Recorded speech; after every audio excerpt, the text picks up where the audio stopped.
following is a special multimedia presentation from NorthJerseySports.com, sponsored by The Anvil. Let us introduce you. Hi, welcome to The Anvil. Let's get started on the tour, shall we? This is our designated area for warm-ups, calisthenics, abs, and stretching. Dan, maybe jeans aren't the best idea. If I can't get ripped, at least my jeans will.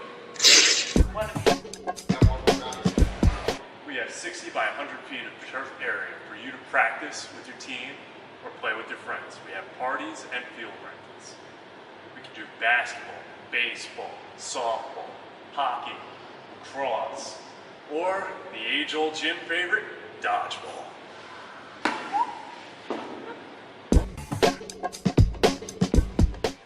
Here at The Anvil, we like to cater to all of our clients, even those who are not currently working out, especially the moms.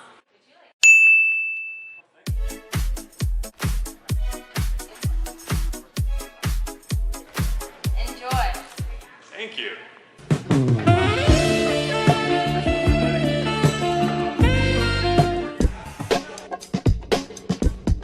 Here at The Anvil, we have the sleds to help you shred.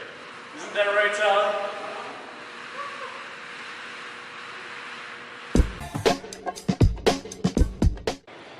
Here at The Anvil, we make dreams come true.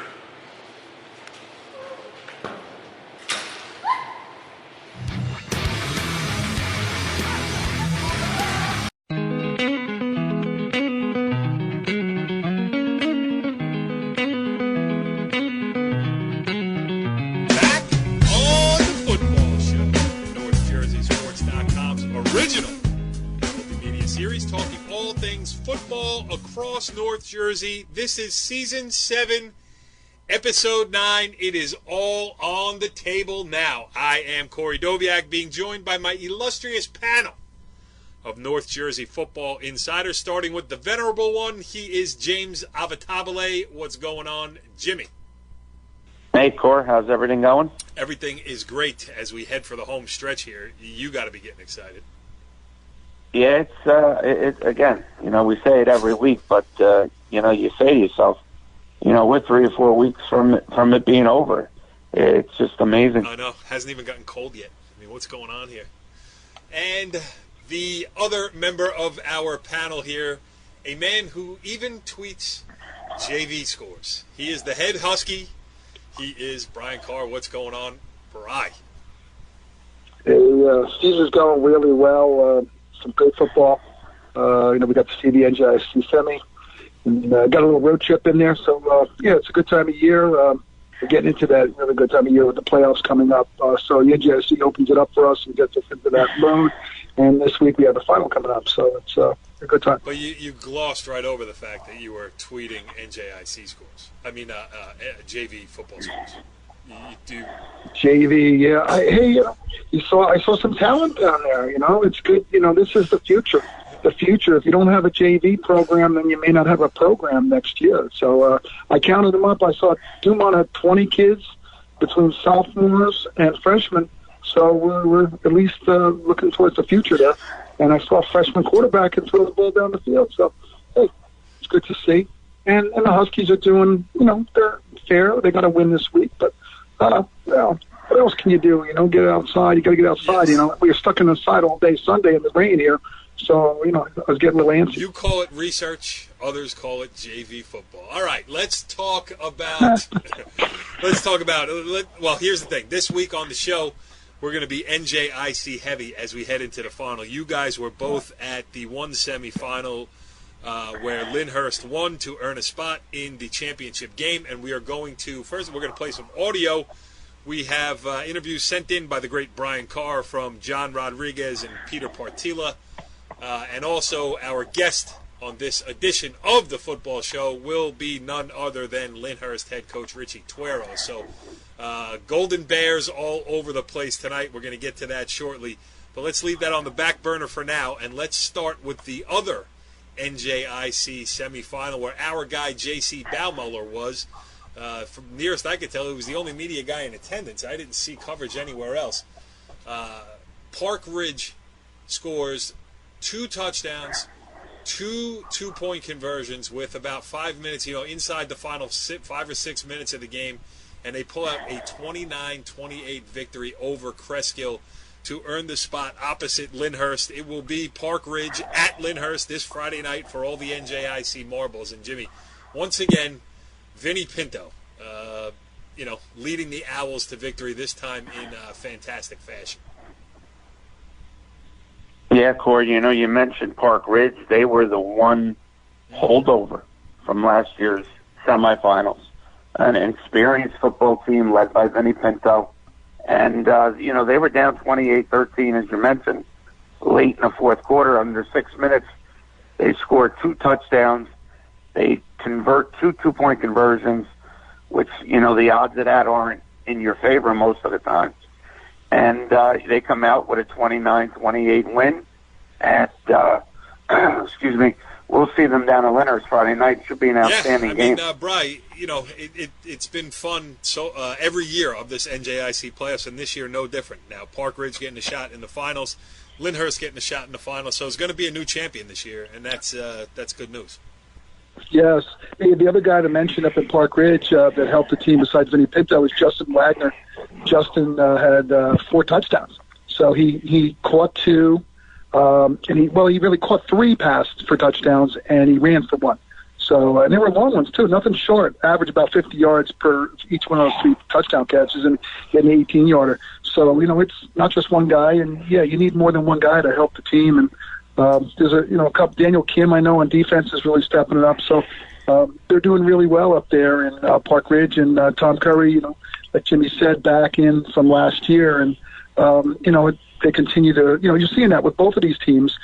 Park Ridge was here last year, and also Lyndhurst got deep into the playoffs last year and lost in the final of the state final against Rutherford. So these both teams are, had good years last year, and it continues this year as well. We're going to have Coach Tuero on here in a minute, but do you want to play these interviews from Lyndhurst, or you want to? First off, because we'll have a conversation with him. It'll go whichever way. I know it's going to be exciting and it's going to be adrenaline filled, so I'm getting ready for that. But we can talk about the game. You guys are both there, so Bri, why don't you set up these interviews and give us a little taste of what the atmosphere was like too.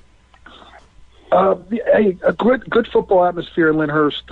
We last year noted that we felt some of the best fans we've seen in Bergen County, Southern Bergen County. They have a good facility down there. It's nice, and the coaches, Richie Tuero there, kind of a whole level of excitement when he's on the sideline. So it's the band was there. They had a nice, the chorus come out and play. It was a pretty good reception to get the game going. The key in this game was, 2 players really stepped up, kind of like we said in Park Ridge a minute ago. You've got, I called him A-Rod, but it's Johnny Rodriguez. It's J-Rod. J-Rod really started off for the Bears, and he had a nice interception for a score, pick 6.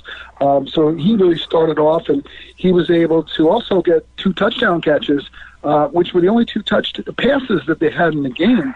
And one of them was from Mr. Partilla, who's their star running back, through one of them.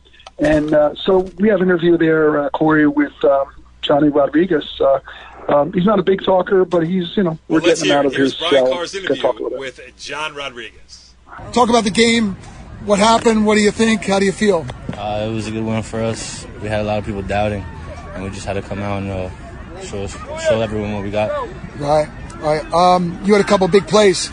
Very big play early in the game, right? Yeah. Pick 6. What'd you do on that play? How did that happen? We were in cover 2, and I read the 5-yard out, and I just picked it up. Just jump up in the air, catch the ball, run it in. Talk about your running back. He threw a touchdown pass, Peter. He's a great player to play with. He gives everything to the team, so we're supporting everybody.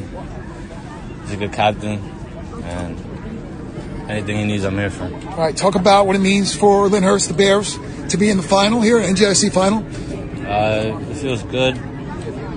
Just trying to show the whole town that we could bring a championship. Yeah, good. First time you guys are in the final.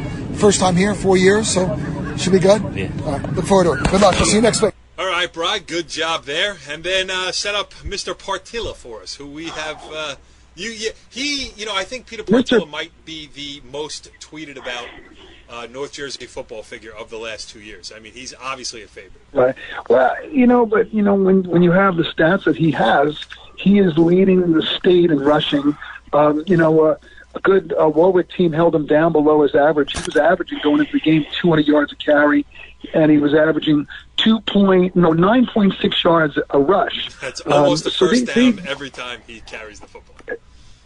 Yeah. So they did hold him down a little bit. He didn't have his average of 200 yards, but the big key play, he was on defense. He had a block punt.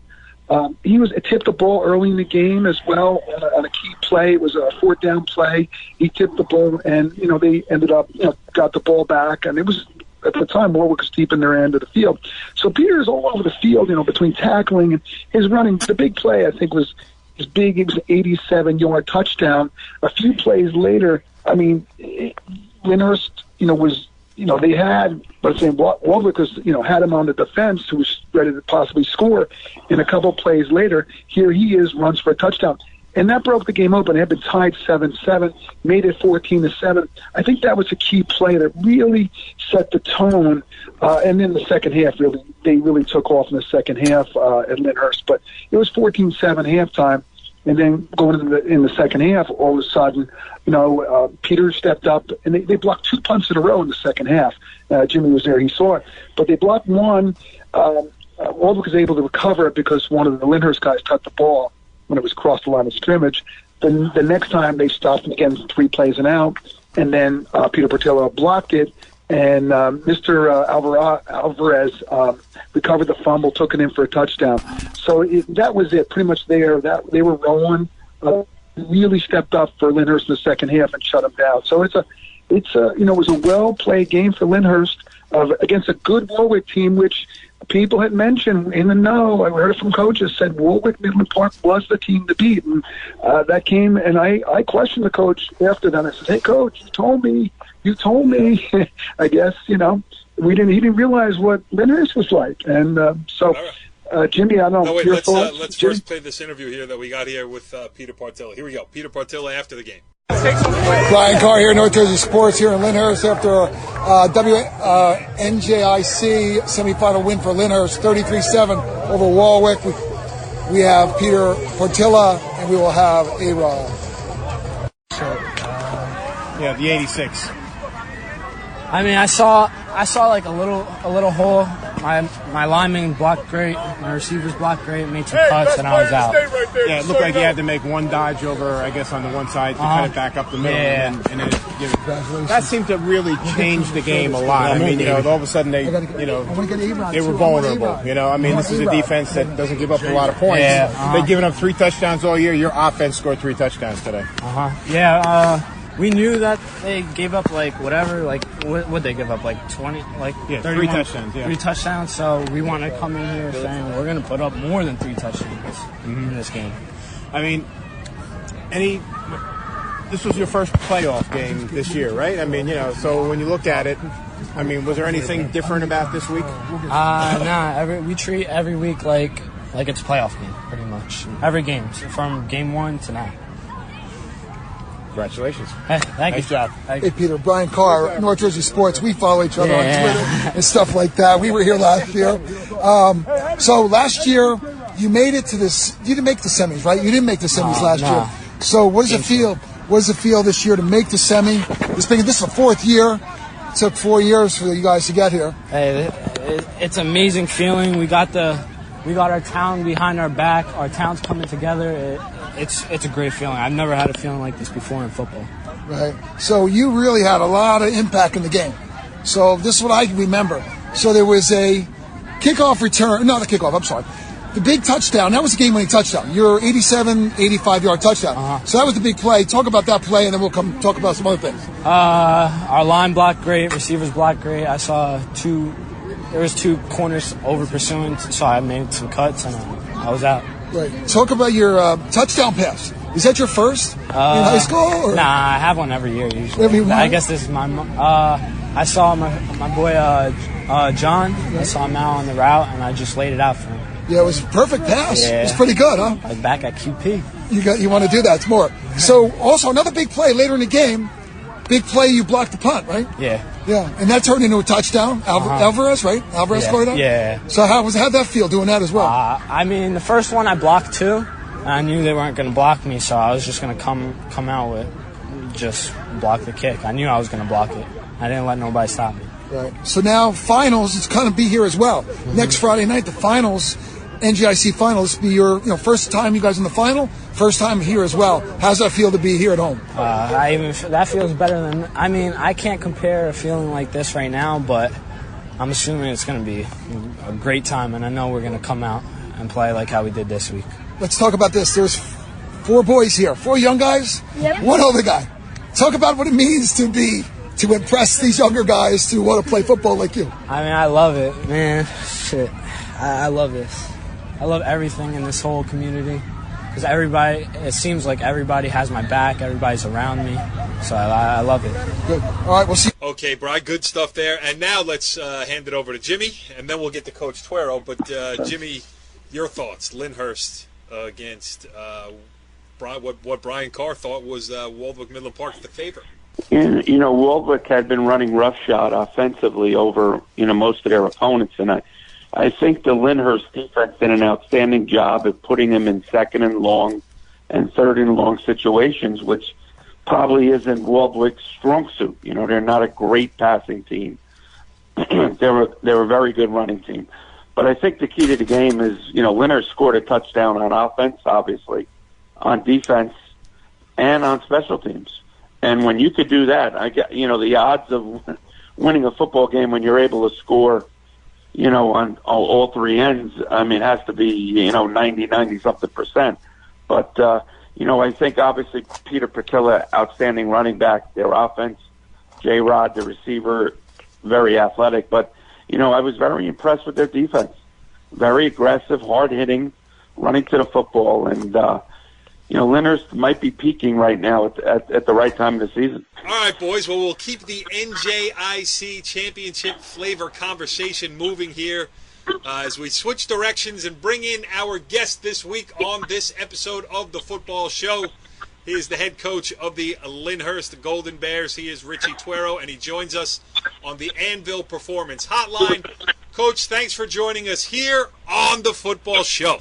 Hey guys, I'm excited to be back. Thank you for having me. I appreciate you guys inviting me back on. Well, let me tell you, last year to me, Richie Tuero was, I didn't know him. I knew the name. I had never spoken to the man.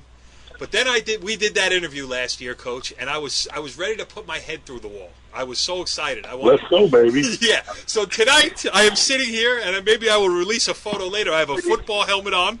I am doing this interview through a full mouth guard, like Eric Dickerson used to wear, the big one. And I put a neck roll on, too, just to get this thing going. So we'll start it with a congratulations for the semifinal win, and just give us what Lyndhurst is thinking about here heading into the NJIC final this Friday night. Listen, man, you know what? We were excited. Respect all, fear none. We were picked to lose last week by NJ.com 21-7. I think that they got it wrong a little bit. But I'm excited moving forward. We got, Park Ridge 7-0, very good football team. And we are prepared, and we're ready to rock and roll, man. We're excited about Lyndhurst Friday night, home. Get all you guys there. The media is all going to be there. It's a TV game. Let's go, baby. Let's go. Brian Carr, Coach, before you came on, we were discussing, should we bring up the fact that they got picked against last week? Brian, I guess that answered the question. Coach, not afraid to take on that subject. Go ahead, Brian. No, listen, it's all good. They did it with Verona, too. No problem. Last year, they picked Verona. No problem. We're good. We like that. We're used to that. That's okay. That's totally okay with me. It honestly makes my job easier because my kids see it, and it's like, okay, let's go, baby. Go ahead, Brian. Hey, Rich. We've already, we've got audio from a couple of your stars. Rich, Peter Portilla, and my guy, I call him A-Rod, but he's really J-Rod. Well, that's his new nickname. I'm going to call him A-Rod, but he's J-Rod, Johnny Rodriguez. Yep. Why don't you tell us about, I think the key to the game, you guys seem to really be tough up front, and that's probably right where you like to play. Just tell us about your line play and those guys in the trenches, what that means to the team and what they're doing. Well, 4 of those guys are seniors. So I have my center's a sophomore who plays like a senior. But I've been grooming these kids their whole career. I mean, they've been with me, 3 out of the 4 seniors are 3-year starters. So they've been there since they're sophomores. My center and my right tackle are the only guys that are new starters this year. But, I mean, time together, working in the off season especially, working with these guys every day, day in and day out. It's a luxury. It's at the point where they know my thinking. And, it's definitely a game changer for me, I would say, because this line may not be the biggest line I've ever had, but hands down the best line I've ever had because of the knowledge they have of the game. And like I said, they know it's at the point where I'm saying in certain situations, listen, it's you 2 for these 2. I don't care how you do it, just get it done. And they know what I want, Yeah, absolutely. All right, Jimmy, go ahead. Yeah, congratulations, Coach, on the win. I think the one thing that, when you mention Lyndhurst football to people that maybe haven't seen you, the name Peter Pertilla, obviously the state's leading rusher, and J-Rod, the outstanding receiver, and you're known for your offense. But the one thing that struck me was your defense, how aggressive it was, how you took Waldwick, who had a very good running game, you took them out of their comfort level, you made them try to throw the football, which maybe they're not very comfortable doing. I mean, looking up your stats, you've given up 56 points in 8 games. If you can, talk a little bit about the defense. You know what? I'm so glad you brought that up because my D coordinator is getting a little offended that no one's brought up our defense yet. It's actually comical because our defense is our strong point of our team. I mean, our defense is single-handedly the unit that's been keeping us in everything. We're averaging 8 points a game allowed, and our defense won that game. Sure, Peter had all these stats and J-Rod, but the reality is, like you just said, our defense completely dominated. I mean, we dominated them.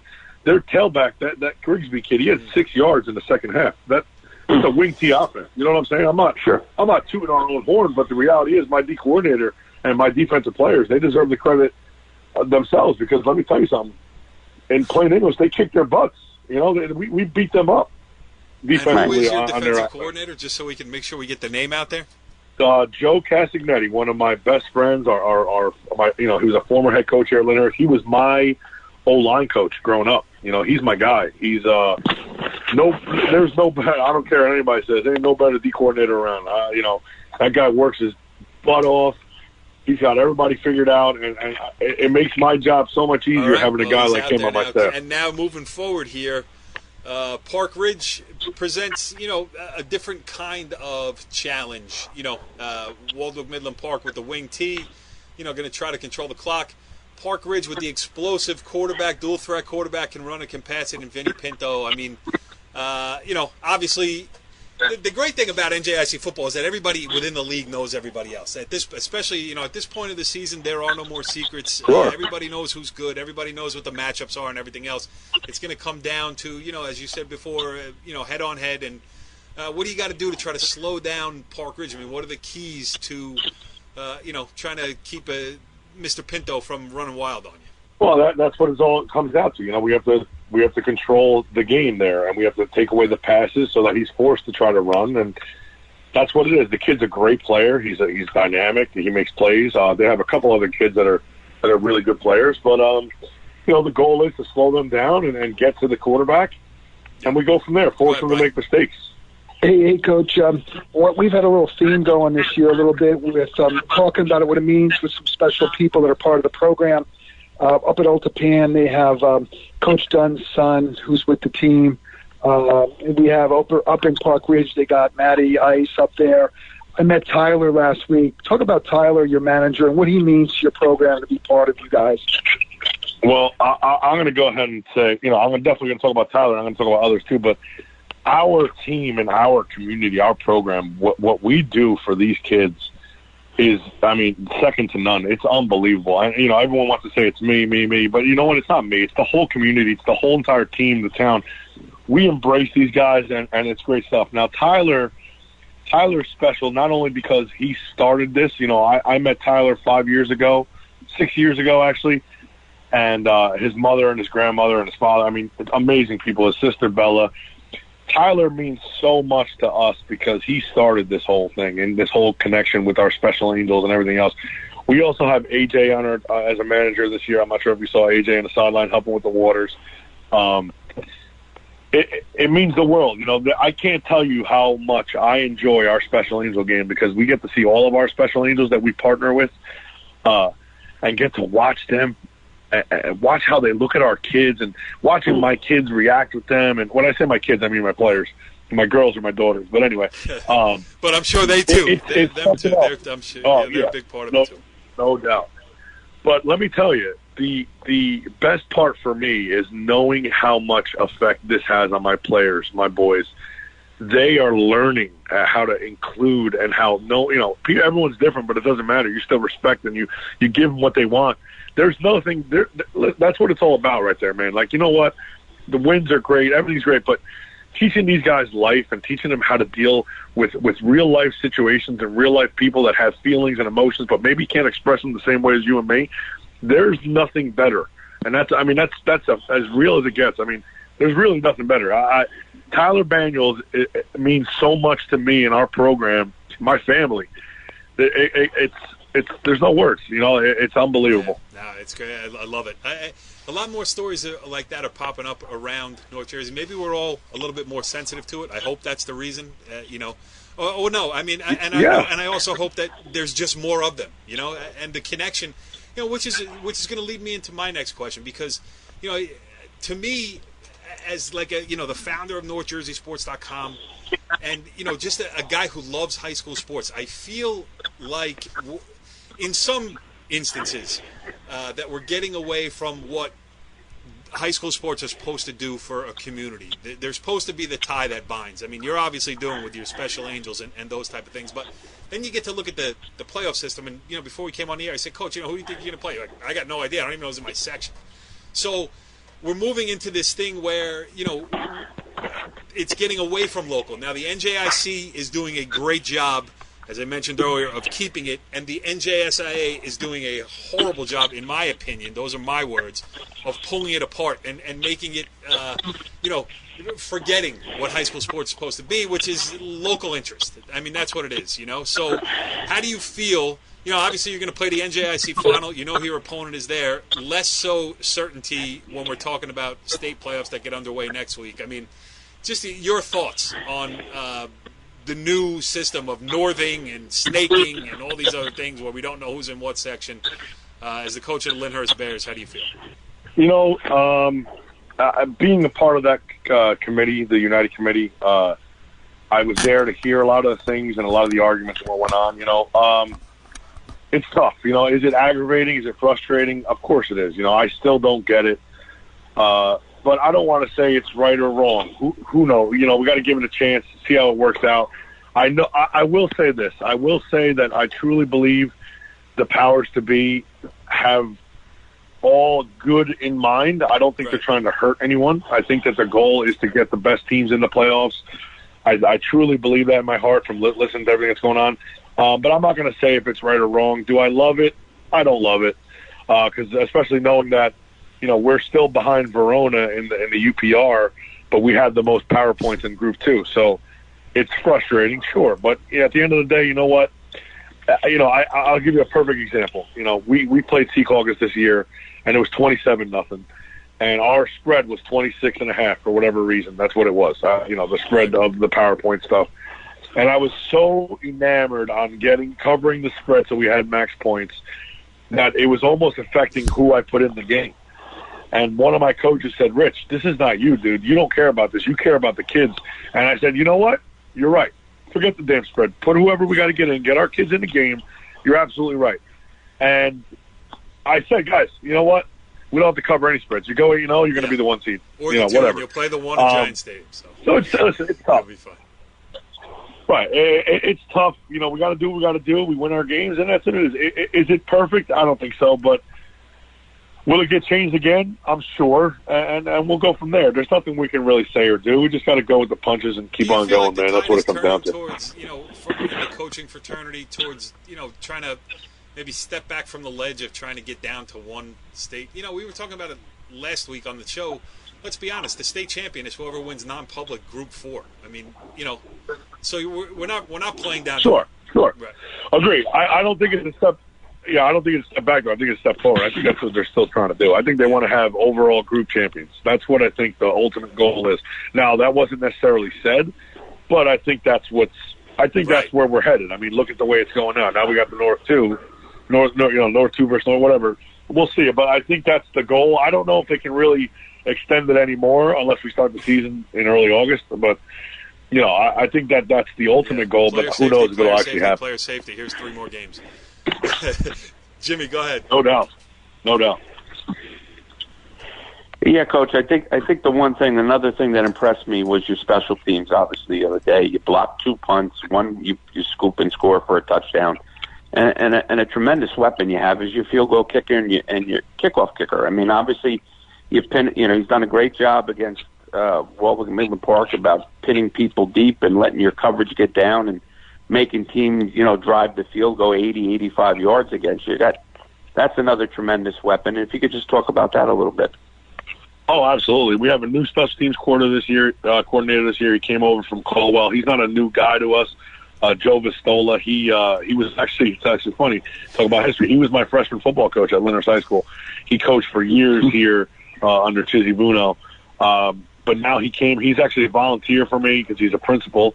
So he can't even be paid. And he lives, breathes, and eats special teams, and it shows on the field.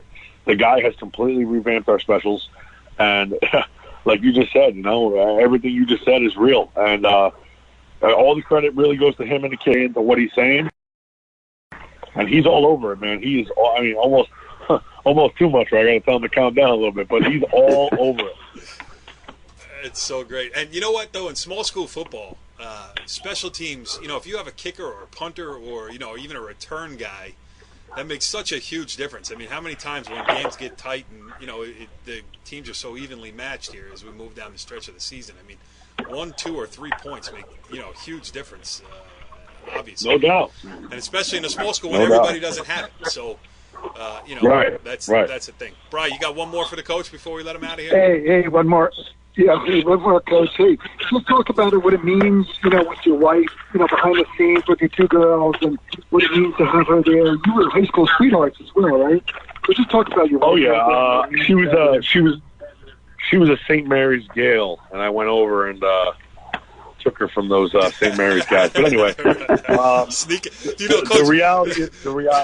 I just want to interject. My freshman football coach, Mark Cieslak, who is now the head coach at St. Joseph Regional Baseball.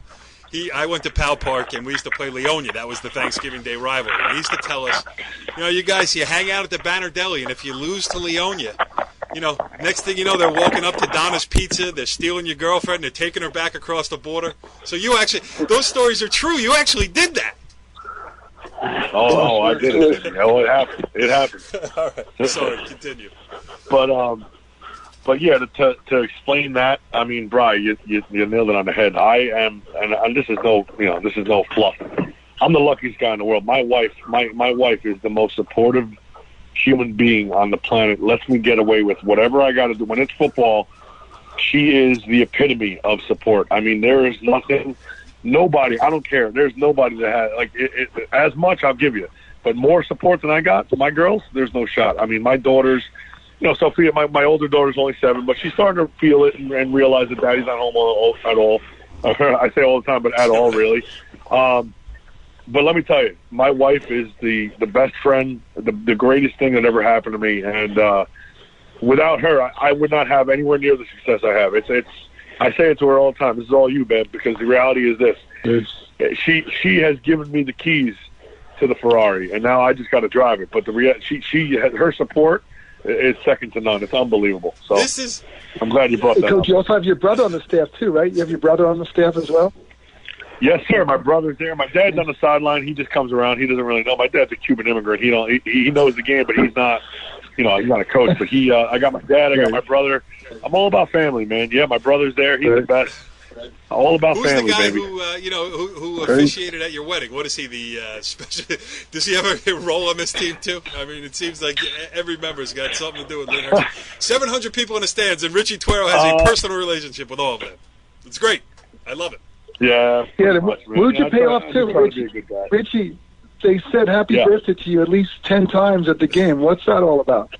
I mean, maybe 20. I have no idea. It was like they were saying it until I finally acknowledged it. I didn't want to acknowledge my birthday all day. I kept getting like, yeah, I know, it's my birthday. Who cares? I care about this game.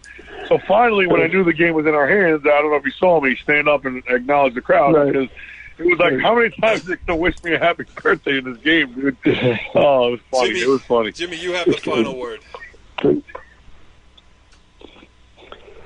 Yeah, Coach, you mentioned that snaking, possibly you don't know what section you're in. Have you been able to get out and scout as many teams as possible, or were you just, focus on taking care of Park Ridge and then worrying about it from there? I'll be completely honest with you. No, I've just been worrying about Park Ridge. I have no idea. Like, I know if it ended today, we'd play Glen Rock. I can tell you that. But know it's all going to change. Who the heck knows, So I just said, when people, to be honest with you, it's kind of like a subconscious, my aggravation with it. When people ask me, I'm like, I don't really care. Worried about Park Ridge. You know what I mean? Like, but the reality is, yeah, sure, I care, but I don't know. I'm just going to say whatever. I don't want to talk about it. You know what I'm saying? Right. But, we're on to Park Ridge. That's it. That's all I'm worried about. First time ever in an NJSC final. Opportunity to win a trophy. There's so much history to be made. First time 8-0 since '83. These kids to be. So many things, man. So we're just playing the game. We're doing what we got to do. The goal, obviously, is to get back to the state final and win it this time and get to MetLife and obviously win that too. But that's the goal. And these kids are on a mission, man. 27 seniors. Yes, let's go. And Brian Carr and Jimmy Avatabile will be there on hand to see it on Friday night. Richie Tuero, once again, thank you for joining us here on the football show. Listen, I don't care if next year, and I'm not saying this is going to happen, but if you go 0-8 next year, we're having you on anyway because I love it. Hey, listen to me. I'm always in, baby. I'm always in the talk. So you guys are awesome. Love talking to you guys. Listen, Brian got to see my craziness firsthand Friday night. You're going to see it again this week, I'm sure. But hey, wait, Richie, we were there. Remember Verona? Oh yeah, you were there for that too. Oh yeah. I remember. Can we find Brian Carr an old Golden Bear sweatshirt or one of those satin jackets from the mid '90s? Maybe we can get one of those. Something. Bro, what size are you, Brian? 1X, 2X? What do you got? Extra large. We'll get you suited up this week, baby. I need a nice big bear shirt. We'll get you I'll have to wear it after the game. I don't want to get Tom Curran out of me. I'll have to wear it after the game. Good stuff. No, Coach, yeah. Thanks for joining us again. Good luck on Friday night, and we'll catch up with you down the road. All right, great stuff there, as expected, with the head coach of the Lyndhurst Golden Bears, Richie Tuero. That was fun, and let's move on here. We did a lot of talking about the NJIC, but nobody mentioned the biggest game of the day. Like, yeah, it's great. The NJIC championship game is going to happen on Friday night, and sure, a good win for Hasbrook Heights, all that kind of stuff. But Friday night, I don't know if anybody was paying attention, Brian. I'm sure you were because you are the head Husky. Oh, whoa. The Huskies did win, by the way. We got a late score. I'm talking NJIC. But I know there was another school, Palisades Park, Leonia. Yes. Had to have a big comeback. Right, a field goal at the end to win, 15-14. Over Elmwood Park. Win number 1 for head coach T.J. Kroenke. One of many, I am sure, to follow. Palisades Park, Leonia 15. Elmwood Park 14. It was a road game for the Tiger Lions. They win it on a 38-yard field goal, and if that don't get your blood pumping, Jimmy, all right, let's talk about some of the other games that actually mattered last week. And let's start, Jimmy. Greg Russo was a hit on the show last week. We got a lot of traffic on last week's show, a lot of compliments about the coach joining us, and then all they did, we didn't put the kibosh on them. We weren't the mush. Northern Highlands 17, Wayne Valley 13, ended Wayne Valley's, I think, 5-game winning streak. They were coming off a big win against Old Tappan, so Highlands certainly headed in the right direction now. For the first time, we didn't put the mush on somebody, so that was nice. The streak has stopped there. But no, all kidding aside, that's an outstanding win for Northern Highlands. A program, as Coach Russo had said, had pretty much been known as the team that wins the games they're supposed to, and comes up short against the elite teams. Wayne Valley, obviously, Coach Cutlars came in with a 5-game winning streak, and all Highlands does is go out there. They were down 7-3 into the fourth quarter, scored 2 touchdowns to take the win, and you're looking at them with 6-2, 5-2, obviously with the Tenafly game.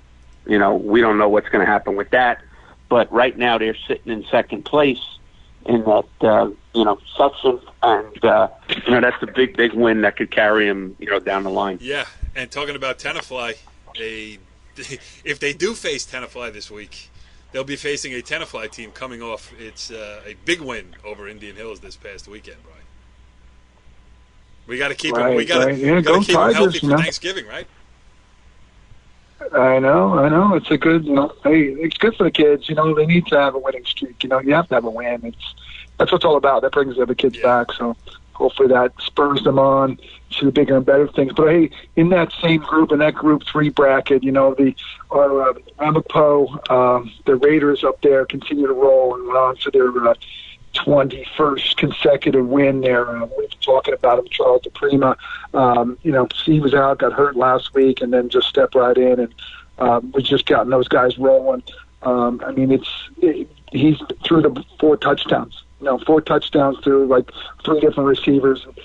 He's like 26 for 22 and 300 yards passing. So, the Prima and the Ramapo team continues to roll, and against a good Pascack Valley team, very, very good Pascack Valley team. So it's that Group 3 bracket. I kind of think that's one of the best brackets going. And we talked about it before. We were at the game where Ramapo Sparta. I was at the game Ramapo Sparta.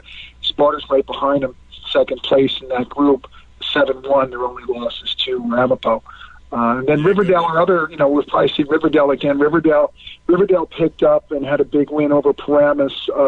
And the quarterback, Michael Sirico, he counted for almost 300 yards of offense in the game. And again, almost very like the Prima-esque. He was 18 for 24 and almost 250 yards passing. So, that's a great bracket right there, that Group 3. And Pascack Valley is in there. And there's a few Paramuses in there. But that's a really good bracket. I think some of the best football comes out of Group 3. And we'll talk about it next week. Obviously, it's hard to handicap, the way things are going to happen in those brackets. Just, as we talked about with Coach, it's just we don't know who's going to be playing who. So, next week when we get it for sure, we'll take a look at the brackets and we'll break it down, what we think there. I think that's the only way to handle it at this point. Now I just want to move up to the big boys. And, shocking result, right, Jimmy. Seton Hall Prep 28, St. Joseph Regional 27. I ask you this question. Does this signal the coming of age of the Seton Hall Prep program? Or does this signal that maybe something's, amiss up in Montvale? Well, I think it's a little bit of both, but, obviously Coach Fitzgerald, who moved over from St. Peter's Prep as their offensive coordinator, he took over for Vito Campanelli when Vito went over to Bergen Catholic. And I remember being at a scrimmage 2 years ago at Bergen when Vito brought Seton Hall in, and he was playing a lot of sophomores. And I remember talking to Mike Quick and saying, wow, in a couple of years, this team's going to be, a pretty formidable team. Obviously, they lost Manungai to Don Bosco and the younger Alvarado to Don Bosco. But Coach Fitzgerald has, pretty good staff. He's got Tom Pilato, longtime head coach. He's got Eddie Stinson, obviously very successful at Hoboken. They put together, and amongst others, they've done an outstanding job of rounding out that staff. But it's a very experienced, tough. They've been through the battles for 3 years, that Seton Hall Prep team, and they are a tough out. Even in most of their games, except for the DePaul game that got away from them, they've been right there. So, not a shock. It's not like, it was an 0-17 taking on St. Joe's. But I think St. Joe's is in a little bit of a funk. They started off with number 1 in the state and off the expectations nationally. They got beat by a tough St. Francis team, obviously, a nationally ranked St. Francis team.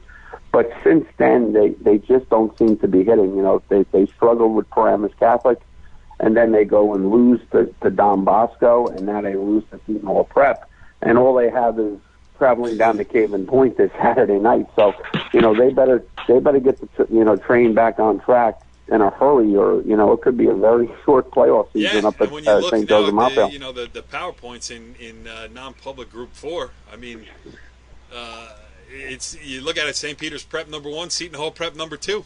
And you know, Seton Hall Prep is 7-1. They haven't played as tough a schedule as everybody else, but still shows in the PowerPoint rankings that they're you know, doing something right. So, well, let's not to interrupt you, Cord, but let's remember parochial 4, the committee that'll meet on Sunday, this Sunday, and they'll vote on the selection. They will use strength of schedule, obviously wins and PowerPoints, but it's the only section that'll be voted on as a committee. So you mentioned Seton Hall, and not to take anything away from them, but on their schedule they have played 3 public schools. Right. You know, where maybe some of the other ones have only played 1. Is that an advantage? You know, we've been talking about big on big every week, and maybe if you can get a little bit of a break here and there, but you know, not to take anything away from them, you know, they will be a tough out in that bracket. Yeah, and if things continue this way, they're not going to have 3 public schools on their schedule for much longer. You know? That's right. So, yeah, you could try to get them, but if you got to find some teams that are willing to play. All right, what are we missing, Brian? Anything else? Last thoughts? Final thoughts on the show? In that same place over there in the Big Boys, Burton Catholic kind of you know, has won 2 in a row since their loss to St. Joe's, beating Pope John, and then last week Paramus Catholic. So they're going to play DePaul this week. So, you know, in this group, the playoffs, it's a whole new season. So it's right now, you know, we're all just seeding ourselves and getting a position. And, you know, whoever wants to be 1 or 2, they have home games all the way into the finals. So the big boys are there. Hey, by the way, Billy Fitzgerald, he was through Dumont. I know Billy. He was a really good guy here at Dumont. So as they say, all roads lead to Dumont. And it's great to see Billy Fitzgerald doing well over there over at Seton Hall Prep. So, right. They don't, quote unquote, don't say that all roads lead to Dumont. You say it. That all roads lead to Jimmy says it. All right, so what's on the agenda this week? I mean, obviously Friday night is the NJIC final, so I know where you two will be for that one. But what else? Brian, you didn't even talk about your trip out to Sussex County, and not that you have to, but you made the road trip last week. You saw Newton against Kittatinny. Anything funky in that vein for this weekend, or what do you got? One game Friday night, and what else? No. I have to look at Saturday. We were, you know, tentatively had scheduled to go to Caven Point for 1 o'clock, so we have to kind of revisit that if it's going to be a late game now. It's 7. So, but anyway, out to Sussex County. Great, beautiful day out for a ride out there. And Bobby Means and I were out there last year. We saw a playoff game. Kittatinny played Mawa. You know, up there it's ground and pound up there. A lot of running, a little bit of passing, but a lot of running. So, but those guys, you know, both Newton and Kittatinny are in that Group 2 bracket with the Westwoods and Mawa. So we were doing a little scouting, helping out the WCTV team, and see who we could see and who the starters are for both teams. So it was a good road trip. I'm going to come back and just get a quick glimpse of Old Japan play Teaneck. So as I tweeted, we're getting ahead at the most games attended. So Jimmy's got to catch up. He had a day off on Saturday, so Jimmy's got 2 games he's got to catch up on. All right, what else? So where are you going to be? Oh, you said you're still thinking about it. Yeah. We don't know yet. Maybe 7 o'clock. I'm sure there's a game to check out at 1. I haven't looked at it. I've got to look at it again and see what's going on Jimmy, at 1 final o'clock. Thoughts? Where are you going to be? What are you looking forward to? You know, really looking forward to that NJIC final. You know, we've talked about it the last 3 or 4 years. What a special thing it is, I think, and not only for the top tier teams, Lyndhurst and Park Ridge, but like you mentioned before, Palisades Park and Elmwood Park. It matched up 2 like teams that are really struggling, and sure enough, it was a competitive game. And I think that's the beauty of this. It doesn't only help the elite teams; it helps the teams that are struggling. Absolutely does. And you know, all kidding aside, like you put something out there on Twitter about Pal Parks winning, immediately it's being shared all over the place, and you know, people care. I listen. You know, I'm in a weird position of having gone to both Palisades Park and Leonia High School. They used to be Thanksgiving Day rivals. We used to, probably get between 700 and 1,000 people on a Thanksgiving Day game. Both, Leonia couldn't field the team solo anymore. They combined, and it's been miles of bad roads, save for 1 year, led by the great Dave Schumann when they got to Giant Stadium. Really, the further we get away from that, the more crazy that, that accomplishment actually was. But, it's been a long time between sips of victories here, and they get one, and everybody feels good about it for a week. And, I wrote it down on the list today to talk about on this edition of the football show. So hopefully the Tiger Lions will make it 2 in a row this week. They will be back on the notepad when we rejoin you next week on the football show. Follow the leader.